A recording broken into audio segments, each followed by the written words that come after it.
आइए बच्चों,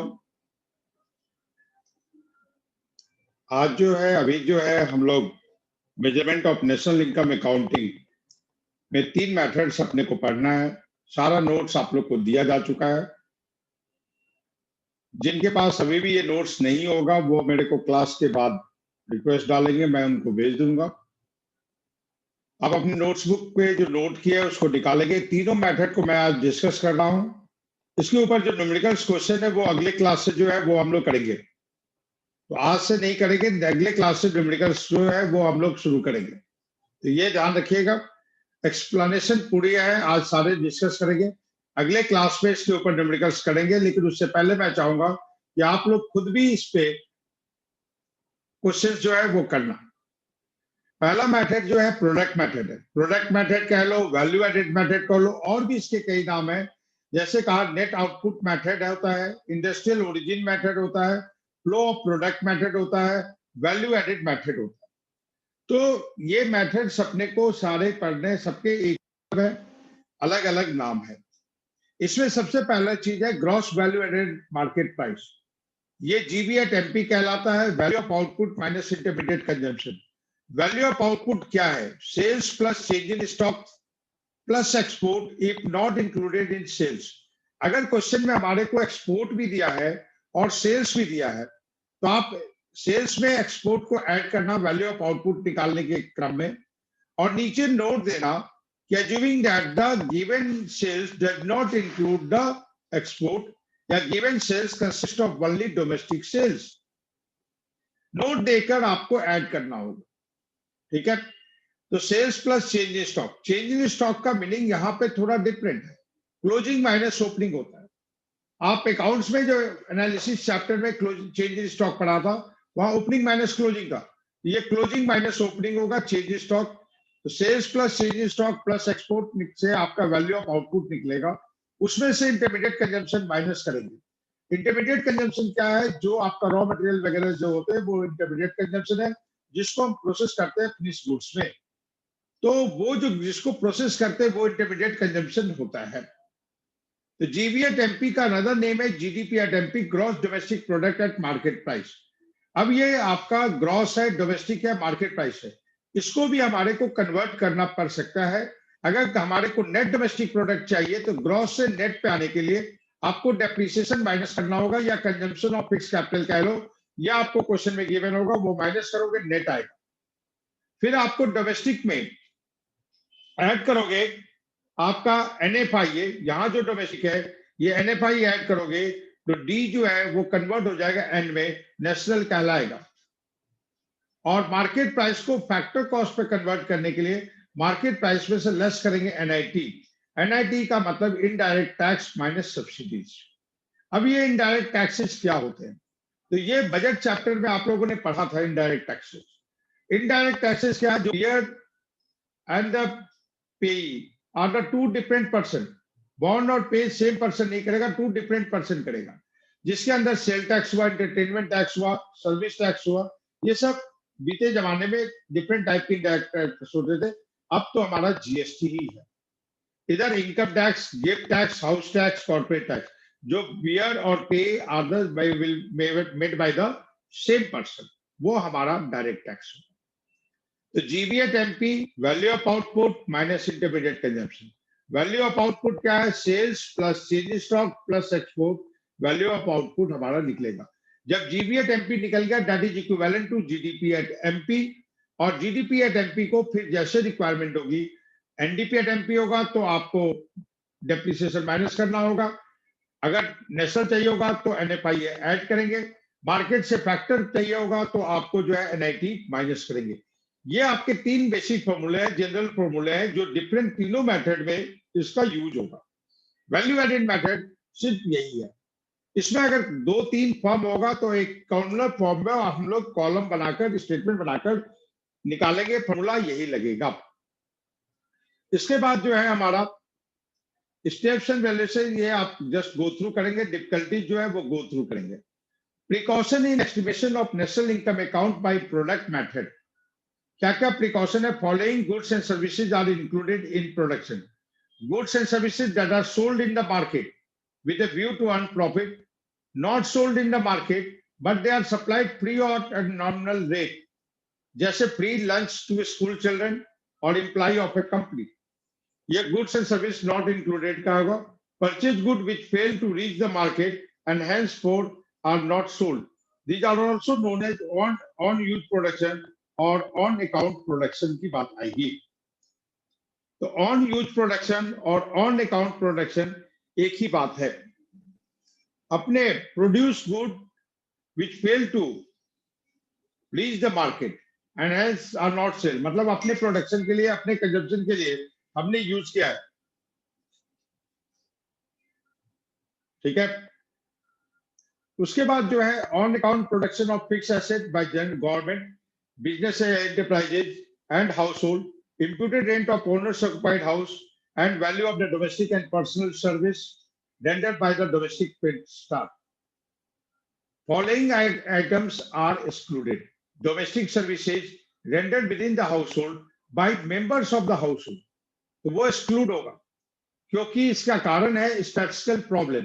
इसकी कैलकुलेशन करना मुश्किल होगा. आप अपने घर में जो काम कर रहे हैं उसकी बारे में बात हो रही है, लेकिन यही चीज जो है डोमेस्टिक सर्वेंट के द्वारा, पेड डोमेस्टिक स्टाफ के द्वारा होगा तो वो इंक्लूड होगा.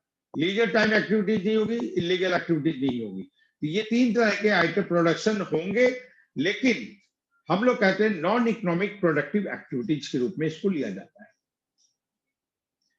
इनकम मेथड में जब अगर हम बात करें तो इनकम मेथड जो है अनदर वेरिएंट मतलब तरीका है आपको इनकम निकालने का. तो of the 13 sub sector in which Indian economy has been classified, income method is used in the following sub sector: unregistered manufacturing, electricity gas water supply, transport storage and communication, trade hotel and restaurant, banking and insurance, real estate ownership of dealing and business services, public administration and defence, other services. ये सब हमारा income method में है जो हम लोग consider करेंगे calculate करने में. इसके लिए आपका नेशनल इनकम जिसे एनएनपी एट एफसी कहते हैं, वो उसके दो मेजर कंपोनेंट हैं, एनडीपी एट एफसी और NFIA. NDP at FC is called the domestic income. NDP at FC के तीन कंपोनेंट होंगे: compensation of employees, operating surplus, mixed income of self employed. ठीक है. और कंपनसेशन ऑफ एम्प्लॉयज के तीन कंपोनेंट होंगे: wage and salary in cash, wage and salary in kind और एम्प्लॉयर्स कंट्रीब्यूशन. यहां ध्यान रखिएगा, ये एम्प्लॉय कंट्रीब्यूशन नहीं लेंगे, एम्प्लॉयर्स के कंट्रीब्यूशन जो होगा वो लेंगे toward the social security scheme, मतलब पेंशन फंड, प्रोविडेंट फंड, इन सब की बात आएगी. तो कई बार जब हम न्यूमेरिकल्स करते हैं तो मैं कहूंगा कि हम लोग को करते करते बिल्कुल याद हो जाता है और हम लोग डायरेक्ट करना शुरू कर देते हैं. लेकिन जब एग्जाम में करेंगे तो मैं हमेशा एडवाइस देता हूं कि आप ये फ्लो चार्ट रफ में बना लीजिए, फिगर को प्लेस कीजिए, उसके बाद जो है सम अप करते जाइए. मान लीजिए कि आपको ये चार दिए हुए, ये नहीं दिए तो इन चारों को ऐड करो तो ऑपरेटिंग सरप्लस निकलेगा. आपको ये दिया हुआ है, ये दिया हुआ है, तो ब्रॉड हेड दिया रहेगा तो सब हेड का कोई काम नहीं है, तो फिर इसको नहीं करेंगे. वेजेस सैलरी कैश दिया है, आप इग्नोर कर देना. इन चारों को ऐड करके ऑपरेटिंग सरप्लस ये गिवन है, ये भी गिवन है, तो इसको एक्सक्लूड कर दिया, सिर्फ इसको ले लिया. क्यों लिया? क्योंकि ब्रॉड हेड दिया है, सब हेड का कोई काम नहीं. इन तीनों को ऐड करेंगे तो डोमेस्टिक इनकम होगा, उसमें एनएफआई ऐड करेंगे तो नेशनल इनकम निकल कर आ जाएगा. ऑपरेटिंग सरप्लस जो है रेंट, रॉयल्टी, इंटरेस्ट, प्रॉफिट. अब प्रॉफिट के तीन कंपोनेंट है: dividend, undistributed profit, corporate tax. Undistributed profit में आपका आ जाएगा रिटेन्ड अर्निंग. अनडिस्ट्रीब्यूटेड प्रॉफिट का दूसरा नाम है रिटेन्ड अर्निंग. रेंट क्या है? जो टेंजिबल एसेट को यूज करने के लिए आपने किसी को दिया, उसके अगेंस्ट में जो इनकम हो रही, that is rent. Royalty, intangible asset. Interest आपका कैपिटल वगैरह के ऊपर. एंटरप्रेन्योर को जो मिलेगा वो प्रॉफिट मिलेगा. प्रॉफिट जो है फर्दर बटेगा, कुछ शेयर होल्डर्स में जो डिस्ट्रीब्यूट हो गया, that is called the dividend. जो कंपनी अपने पास रिटेन रखी, डिस्ट्रीब्यूट नहीं की, वो अनडिस्ट्रीब्यूटेड प्रॉफिट. प्रॉफिट का जो कुछ पोर्शन शेयर गवर्नमेंट का टैक्स के रूप में जाता है, that is called the corporate tax. अब इन सभी तीनों टर्म को डिटेल में अपने को पढ़ना है. सबसे पहले compensation of employees. Compensation of employees में आपका क्या होगा? Compensation of employees refer to all payment and other measurable benefit which the employee receives directly and indirectly in return for rendering productive services. जो प्रोडक्टिव सर्विसेज के लिए जो received होगी, मतलब कोई भी बेनिफिट एम्प्लॉयर से एम्प्लॉय को मिलता है जिससे एम्प्लॉय बेनिफिटेड होता है, वो सब कंपनसेशन ऑफ एम्प्लॉयज का पार्ट बनेगा. तो compensation of employee refer to all payment and other measurable benefit which the employee receives directly and indirectly in return for rendering productive services. अब इसी के अंदर जो है आपका components of compensation of employees में 3 कंपोनेंट हमने डिस्कस देखा था. Wages and salary in cash. Cash में जो सैलरी दी गई, it also include DNS allowances. यहाँ पे जो बात हो रही है कि अलाउंसेस का मतलब क्या है, ये बताया गया कि अलाउंसेस है क्या, कि a fixed amount given by the employer to employee to meet a particular expenses, that is called the allowances. कोई पर्टिकुलर एक्सपेंस के लिए कोई एक फिक्स्ड अमाउंट दी जा रही है, जैसे DNS allowance, uniform allowance, medical allowance, house rent allowance. घर रहने के लिए आपको कहा गया 15,000 रुपए आपको दे दिया जाएगा किराए के लिए, तो एचआरए, हाउस रेंट अलाउंस. छोटे शहर से बड़े शहर में आपकी ट्रांसफर की गई, तो बड़े शहर की कॉस्ट ऑफ लिविंग ज्यादा है, तो एम्प्लॉयर कहता है कि ठीक है तुम ट्रांसफर मैं कर रहा हूं, तुम्हारे को कॉस्ट ऑफ लिविंग ज्यादा है, तो जब तक तुम्हारी वहां पे पोस्टिंग होगी तब तक आपको जो है सीसीए दिया जाएगा, city compensatory allowance. DNS allowance economy में जो इन्फ्लेशन होता है उसको एडजस्ट करने के लिए जो अलाउंस दी जाती है, that is called DNS allowance, but does not include travelling allowance. Travelling allowance जो है वो नहीं लिया जाएगा, क्योंकि इससे एम्प्लॉय बेनिफिट नहीं होता. जैसे मैंने आपको कहा कि आप यहां से गुड़गांव ऑफिशियल ड्यूटीज के लिए जाओ, ऑफिशियल काम के लिए आपको मैंने भेजा, उसके लिए आपको मैंने कुछ पैसे कैश में दिए. मान लीजिए आपका फील्ड वर्क है, मैंने आपको लमसम एक जो कहा कि 1,000 रुपया आपका ट्रेवलिंग अलाउंस होगा, खर्च जो नहीं हो, कम हो, ज्यादा हो, वो तुम देखो, तो वो ट्रेवलिंग अलाउंसेस के रूप में, but does not include travelling allowances, क्योंकि उससे एम्प्लॉय को बेनिफिट नहीं मिलता है. पे and allowances two of president of India, governor, minister, MLA, MP, सभी जो है अंडर दिस कैटेगरीज के अंदर आएगा. इन काइंड का मतलब क्या है? बेनिफिट इन काइंड, जिसको हम लोग बोलचाल की भाषा में पर्स कहते हैं या परक्यूसाइड्स कहते हैं. जैसे रेंट फ्री एकोमोडेशन, मेडिकल और education facility, boarding and lodging and other maintenance services, but it does not include travel and other business expenses which the employee get reimbursed from their employers. अपने employer से reimburse होता है. कहने का मतलब कि आप ट्रैवलिंग के नाम पे आपको दिया गया, या कोई बिजनेस एक्सपेंसेस के लिए है कि आपने खर्च कर दिया, कंपनी ने आपको कंपनसेट कर दिया. रिम्बर्स करना मतलब कंपनसेट करना, आपने खर्च कर दिया, उसके बाद कंपनी रिम्बर्स करती है, तो वो सब जो है नहीं आएगा इन काइंड में, क्योंकि से एम्प्लॉय बेनिफिटेड नहीं हुआ. मैंने पहले ही कहा कि डायरेक्टली और इनडायरेक्टली एम्प्लॉय बेनिफिट हो. उसके बाद जो है सोशल सिक्योरिटी कंट्रीब्यूशन. एम्प्लॉयर्स यहाँ कीवर्ड्स है. एम्प्लॉय का कंट्रीब्यूशन है, employers contribution to provident fund या contribution toward old age pension. ध्यान रहे, ओल्ड एज पेंशन सिर्फ होगा तो वो आपका compensation of old age pension क्या है कि आपका जो है गवर्नमेंट कहती है कि जो भी 65 साल से 65 ईयर से ज्यादा है या 70 ईयर से ज्यादा है, गवर्नमेंट उनको पेंशन देगी. That is old age pension, वो ट्रांसफर पेमेंट है. लेकिन यहाँ पे contribution toward old age pension, आपका एम्प्लॉयर ने आपकी सैलरी हर महीने जितने साल काम कर रहे हो, हर एक महीने के लिए आपके लिए कुछ एक सर्टेन अमाउंट पेंशन फंड में जमा करती है. उसके लिए जो कंट्रीब्यूशन होगा, that is called the contribution towards old age pension. ठीक है. इसमें आपका employers contribution towards social security scheme are included in compensation as they are made in return for the service rendered by the employer to the employer. Old age pension जो है not included. अभी मैंने कहा contribution towards old age pension वो include होगा. सिर्फ अगर question में लिखा old age pension not included, because as it is a transfer payment, not a payment for the service और work done by the person. Expenses of a firm और medical treatment of family ये include होगी, क्योंकि उससे आपको benefit मिल रहा है. Entertainment allowance to an employee not included. Entertainment allowance का मतलब क्या है कि आप सेल्स डिवीजन में हैं, आप अपने कस्टमर को इंटरटेन करने के लिए कहीं पे उसे आप लंच करा रहे हैं या किसी तरह की मीटिंग कराने के समय चाय पानी पे जो खर्च हो रहा है वो सब इंटरटेनमेंट अलाउंस के नाम पे आपको दी जा रही है, तो वो इंक्लूड नहीं होगा। एक तो ट्रैवलिंग अलाउंस नहीं इंक्लूड होगा, ये इंटरटेनमेंट अलाउंस है, फिक्स अमाउंट आपको दी जा रही है हर महीने अपने गेस्ट को इंटरटेन करने के लिए। गेस्ट का मतलब official guest. Rent free accommodation वो इंक्लूड होगा। Employers contribution towards provident fund ये इंक्लूड होगा। फिर बोनस रिसीव बाय एम्प्लॉय ये इंक्लूड होगा। कंट्रीब्यूशन बाय एम्प्लॉय है, ये ध्यान रखना, एम्प्लॉय है तो ये नहीं इंक्लूड होगा, क्योंकि एम्प्लॉय की जो वेजेज और सैलरी होती है उसी में से काटकर ये कंट्रीब्यूशन लिया जाता है उनसे।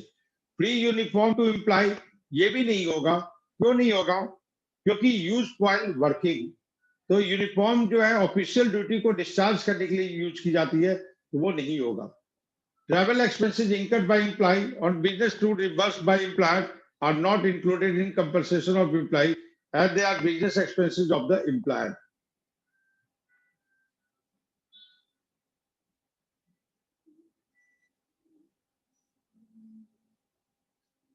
Can be defined as the excess of GAV at MP over and above the sum of compensation of employees.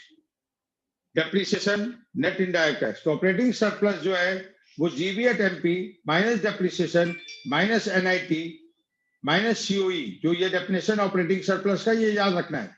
इस पे छोटे क्वेश्चन हो सकते हैं, तो इसी को रीअरेंज करें तो GB at MP minus depreciation minus NIT, that will become NB at FC. Gross से नेट पे जाने के लिए डेप्रिसिएशन माइनस किया तो नेट हो गया। मार्केट से एनआईटी माइनस करोगे तो फैक्टर कॉस्ट आ जाएगा, तो NB at FC minus COE.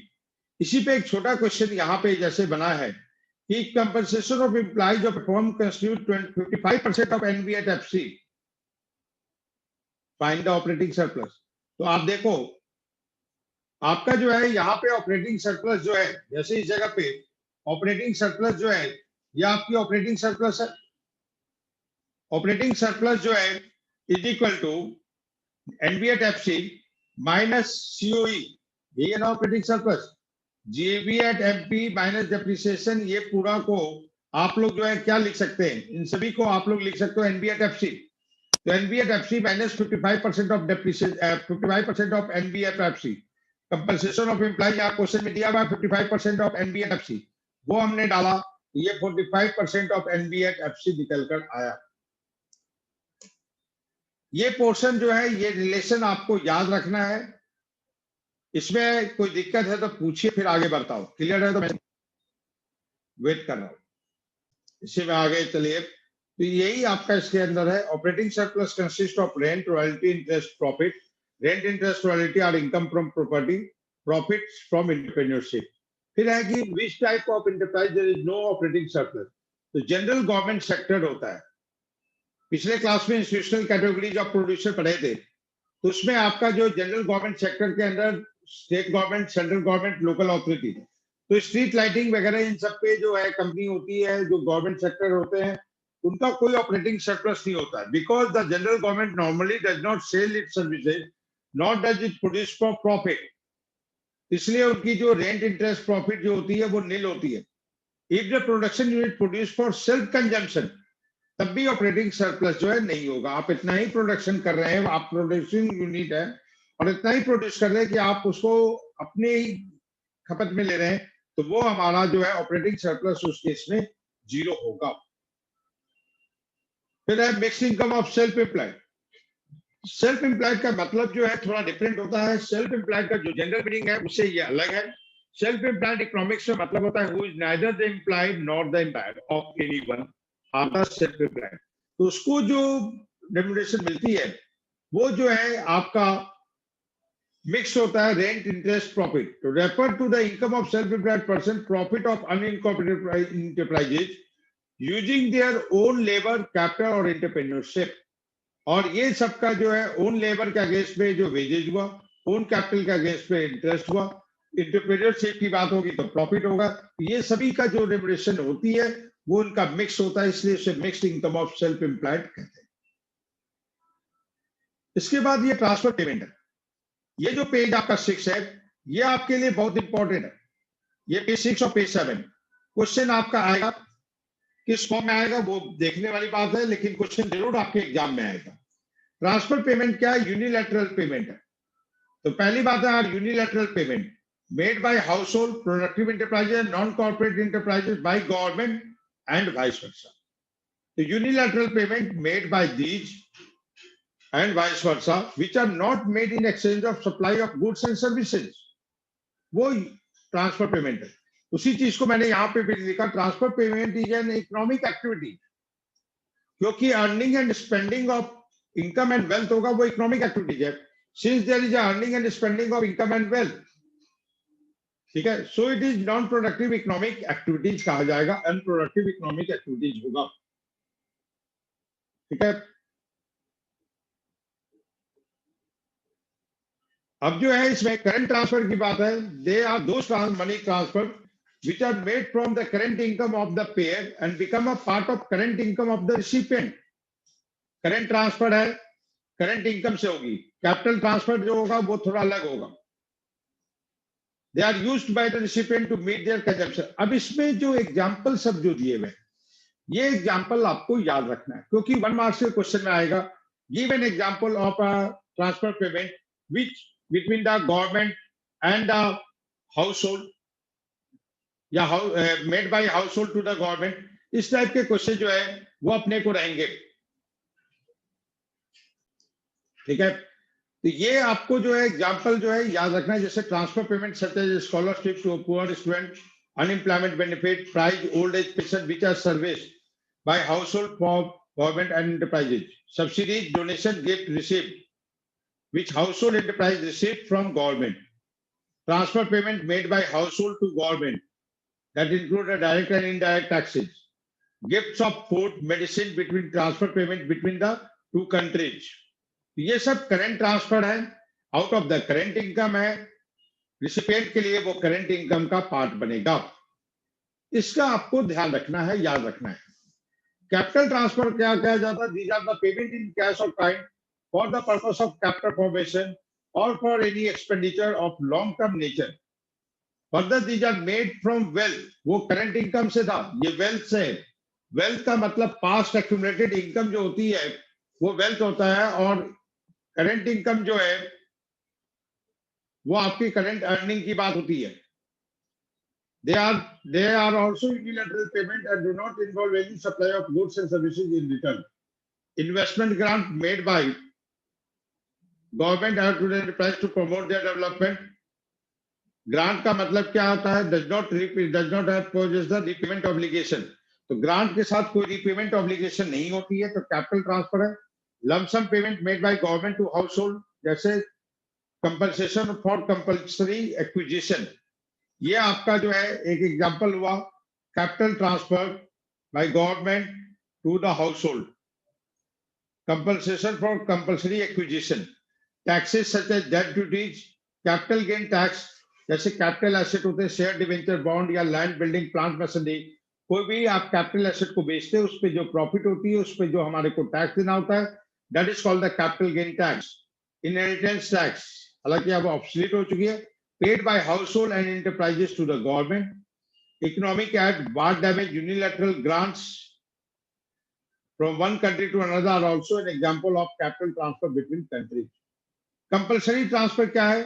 Compelled to pay them, जितने भी टैक्सेज हैं, transfer payment made by any household enterprise to the government are compulsory transfer as people do not pay these taxes willingly but are compelled to pay them. Voluntary transfer जो है voluntary होती है, जिसमें obligation willingly देते हैं, कोई इसमें compulsion की बात नहीं आती है। तो इनकम फ्रॉम डोमेस्टिक, एक बार जो है आप लोग इसको ध्यान से पढ़ लीजिए, एक बार इसको ध्यान से ट्रांसफर पेमेंट को गो थ्रू कीजिए, कुछ पूछना है तो पूछिए, 2 मिनट का टाइम लेकर फिर से हम लोग आगे कंटिन्यू करेंगे।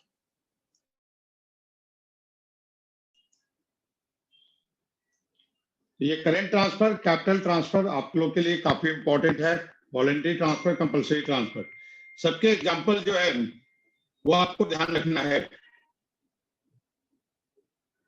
ठीक है। इसके बाद जो है ये जो आपका जो पोर्शन है इनकम फ्रॉम डोमेस्टिक प्रोडक्ट, ये इस नोट्स में है लेकिन आप लोग को नहीं लिखवाया गया है, इसको काट देंगे, ये डिलीटेड है। डोमेस्टिक इनकम ये सारा डिलीटेड है।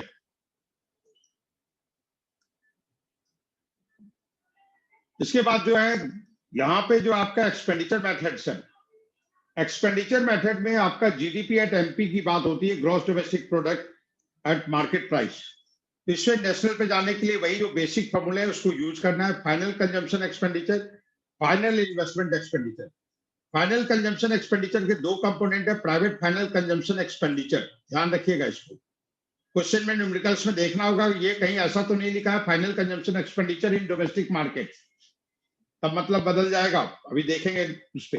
Government final consumption expenditure, final investment expenditure में gross capital formation, net export. Gross capital formation में ग्रॉस फिक्स कैपिटल फॉर्मेशन या ग्रॉस फिक्स एसेट। दूसरा होगा चेंज इन स्टॉक। तीसरा वैल्यूएबल्स, नॉर्मली हम लोग के एग्जाम में नहीं आएगा, जैसे प्रीशियस स्टोन्स वगैरह होते हैं वो आपका वैल्यूएबल्स के अंदर में आएगा। इसके ऊपर जो है कि ये पॉइंट आपको ध्यान रखना है कि जो हमारा यहाँ पे ABCD है इसको आप लोग पढ़ेंगे। इसमें जी पॉइंट जो है direct purchase made in abroad by resident. जैसे हम लोग रेसिडेंट हैं, बाहर जाकर जो है हम परचेज करते हैं, तो हमारी डोमेस्टिक टेरिटरी के अंदर कंजम्पशन एक्सपेंडिचर नहीं है, बाहर है, तो वो ऐड की जाएगी। क्यों? क्योंकि हम लोग जो है इनकम निकाल रहे हैं अपनी इकोनॉमी की। तो मैं अगर विदेश में जाके खर्च कर रहा हूँ, कंजम्पशन कर रहा हूँ, तो अर्न तो हिंदुस्तान में ही किया, इसलिए इसको हम लोग कंसीडर करेंगे, ऐड करेंगे। उसी तरह है direct purchase by domestic market, in domestic market by non resident household and extra territorial bodies are deducted. The sum item of A to F, ये जो आपका है, ये तो जनरल पॉइंट्स हैं, वो आपका private final consumption expenditure in domestic market. तो अगर न्यूमेरिकल्स में आपको दिया हुआ private final consumption expenditure in domestic market अलग से दिया, एक पॉइंट, और उसके बाद जो direct purchase in made by abroad है वो दिया है, और direct purchase in domestic market by non resident दिया है। तो आप इसको ऐड करोगे, इसको सब्ट्रैक्ट करोगे, ये जो वैल्यू दी हुई है उससे। ये पॉइंट पे आपको विशेष ध्यान रखना है, नॉर्मली इस जगह गलती होती है। तो यहाँ देखिए, sum of item A to F become the private final consumption expenditure in domestic market, ये डोमेस्टिक मार्केट है। By adding to the item number G, मतलब इसको ऐड करोगे, कहने का मतलब direct purchase made in abroad by resident household, ये add करना, और नॉन रेसिडेंट के द्वारा जो परचेज उसको माइनस करना, तो आपका निकल कर आएगा, वो आपका टोटल फाइनल होगा, फाइनल प्राइवेट कंजम्पशन एक्सपेंडिचर। तो ये आपको देखना होगा, आप ऊपर ऊपर से नहीं देखोगे, कहीं ऐसा तो नहीं कि पीछे डोमेस्टिक मार्केट लिखा हुआ और ये दो आइटम दिए हुए हैं, इसका आपको ध्यान रखना होगा। फिर है government final consumption expenditure. Government final consumption expenditure it consist of the value of the following, ये नॉर्मल पॉइंट है, इसे अंडरलाइन कर लीजिए।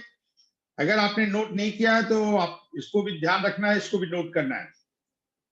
गवर्नमेंट फाइनल कंजम्पशन एक्सपेंडिचर के क्या क्या कंपोनेंट है? Net purchase of currently produced goods and services in domestic market, compensation of employees paid by government, direct purchase made from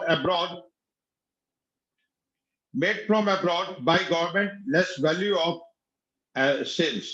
ये तीन चीज जो है वो आपका गवर्नमेंट फाइनल कंजम्पशन एक्सपेंडिचर के कंपोनेंट्स हैं। इन तीनों को नोट कर लीजिए, ABC।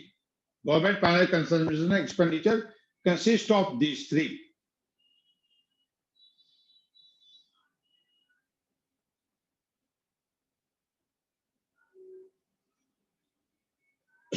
Net purchase of currently produced goods and services in domestic market, compensation of employees paid by government, direct purchases from abroad by the government, less value of sales।